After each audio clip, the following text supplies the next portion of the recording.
लगे तेरे नाम के सहारे, नाम लिखते ही पत्थर में आ गए हैं प्राण, नाम लिखते ही पत्थर में आ गए हैं प्राण, नाम लिखते ही पत्थर में आ गए हैं प्राण, नाम लिखते ही पत्थर में आ गए हैं प्राण। जिसको छोड़ोगे, जिसको छोड़ोगे, जिसको छोड़ोगे कल भर आएगा, जिसको छोड़ोगे पल भर में डूब जाएगा। पार हो जिसे पकड़ोगे आप, पार होगा वही जिसे पकड़ोगे आप, पार होगा वही जिसे पकड़ोगे आप, पार होगा वही जिसे पकड़ोगे आप। जिसको छोड़ोगे, जिसको छोड़ोगे, जिसको छोड़ोगे पल भर में डूब जाएगा, जिसको छोड़ोगे पल भर में डूब जाएगा।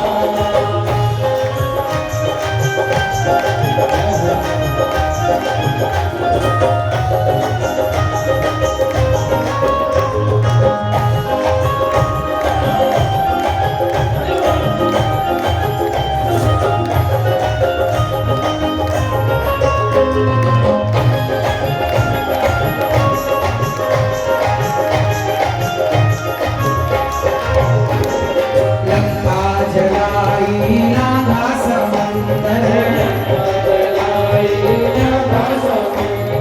राक्षस को मार आया छोटा सा बंदर, राक्षस को मार आया छोटा सा बंदर। जरा समझिएगा, लंका जलाई नागा समंदर, अरे राक्षस को मार आया छोटा सा बंदर, राक्षस को मार आया छोटा सा बंदर। बस जपता रहा दिन रात तेरा नाम, बस जपता रहा दिन रात तेरा नाम, बस जपता रहा दिन रात तेरा नाम, बस जपता रहा दिन रात तेरा नाम। जिसको छोड़ोगे, जिसको छोड़ोगे, जिसको छोड़ोगे पल भर में डूब जाएगा, जिसको छोड़ोगे पल भर में डूब जाएगा।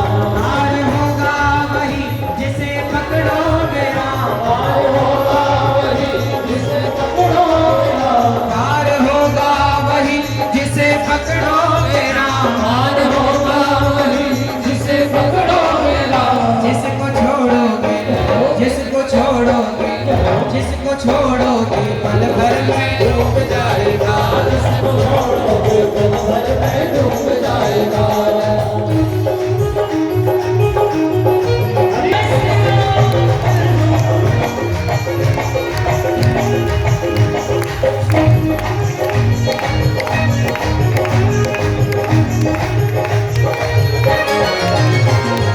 सुन करके बात है मुस्काए राम जी,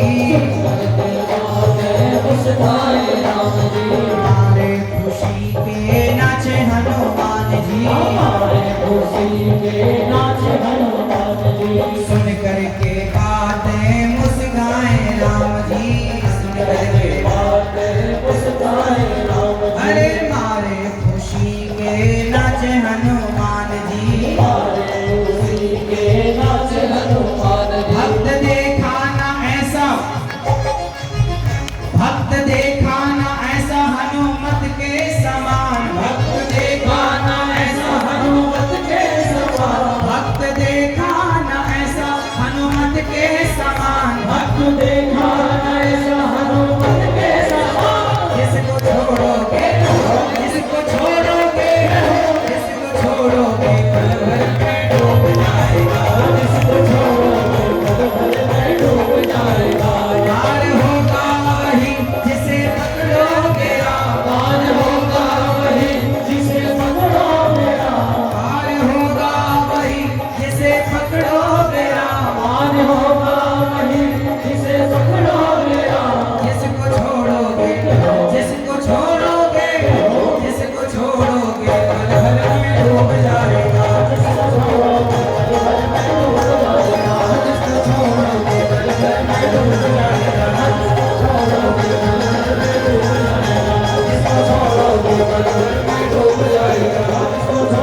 राम जिसको छोड़ेंगे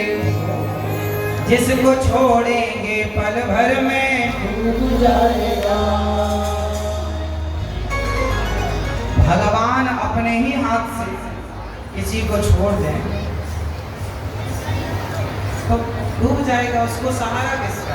इसलिए हनुमान जी कहते हैं कि प्रभु जैसे आपने अपने हाथ से पत्थर छोड़ दिया तो डूब गया, हनुमान जी बोले प्रभु आप हमें कभी मत छोड़ देना वरना हम भी डूब जाएंगे। हम भी पार इसलिए हो गए समुद्र से क्योंकि आपने हमें पकड़ रखा था, और भवसागर से भी पार वही होगा जैसे राम जी। तो प्रभु से कहो कि हे नाथ मैं आपको कभी भूलूं नहीं, हे रघुनंदन हमें कभी छोड़िएगा, कभी मत छोड़िएगा। ऐसे हनुमान जी, ऐसे प्रभु जो परम दयालु, सत्संग की बड़ी महिमा। जैसे चींटी भी बिना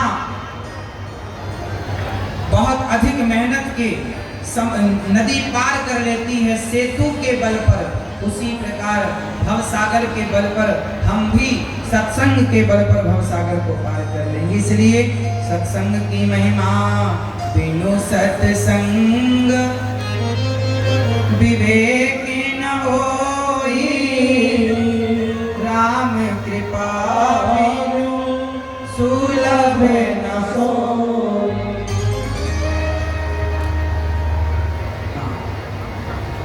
तो बिना सत्संग के कल्याण। अब गोस्वामी जी कह रहे हैं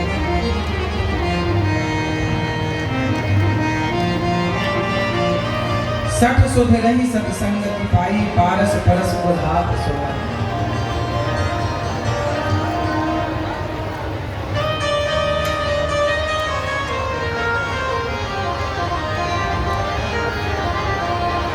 सठ सुध रही सत्संगति पाई,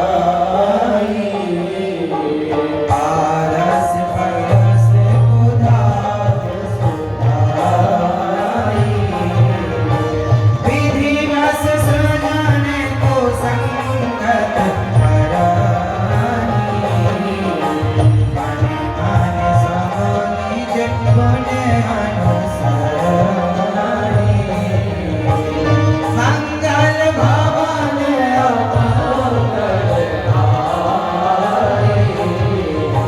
गवहु सुजस रथ राजीव बिहारी।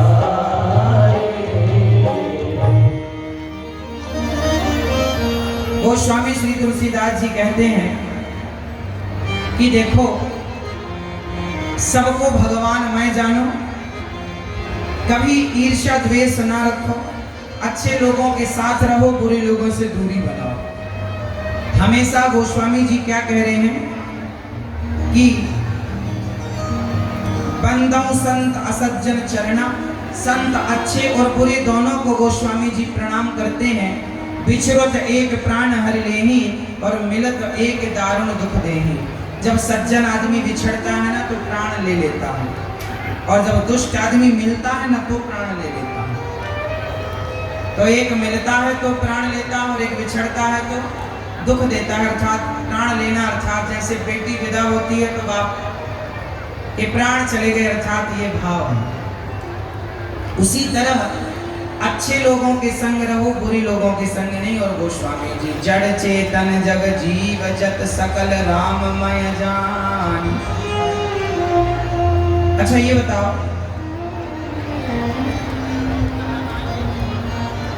सब भगवान मैं है क्या? यहाँ लिखा गोस्वामी जी ने, सिय राममय सब जग जाई, करहु प्रणाम जोड़ी जुग पाई। आकर 4 लाख 84 जाति जीव जल खल नभवासी।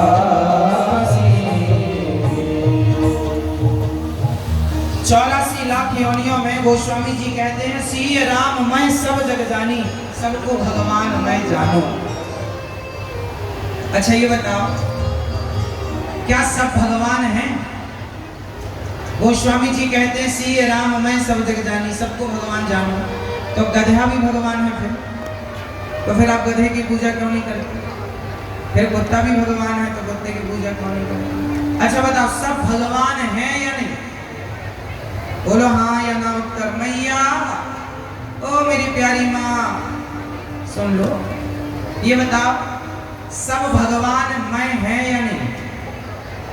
बोलो हाँ या ना। हाँ। जोर से। पीछे वाले भक्त बताएंगे क्या सब भगवान मैं है? सी राम मैं सब हैं? तो फिर आप गधे की पूजा करते हैं, कुत्ते की करते हैं, सुअर की करते हैं? माई को मतलब देखो नहीं करते। तो फिर किस आधार पर श्री गोस्वामी जी लिख रहे हैं कि सब भगवान हैं?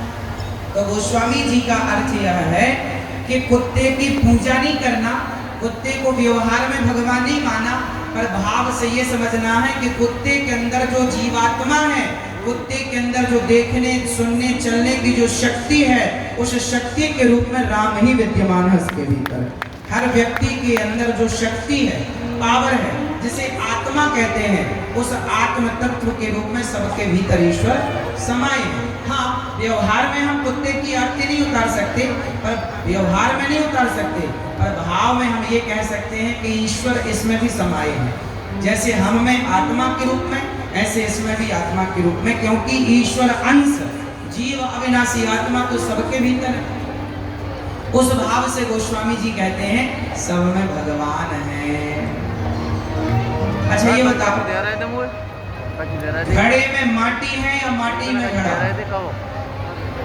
मैया ओ मेरी प्यारी माँ बताओ, घड़े में माटी है या माटी में घड़ा?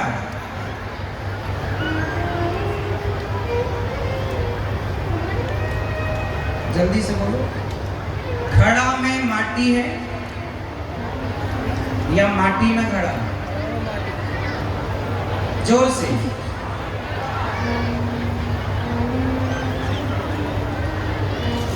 चलो आपको घुमा के नहीं समझ में आएगा, सीधा पूछ लेते हैं। सीधा बताओ, घड़ा सत्य है या माटी सत्य है? जोर से। माटी सत्य है कि घड़ा सत्य है? जोर से। माटी सत्य है, क्योंकि घड़ा बनने के पहले भी वो माटी है, घड़ा में भी माटी ही माटी है, और घड़ा टूट जाएगा तो माटी ही रह जाएगी, घड़ा नहीं रह जाएगा। बोलो हाँ। जैसे घड़ा जैसा कुछ नहीं होता, माटी के एक आकार को घड़ा कहा जाता है, उसमें भी माटी ही माटी है।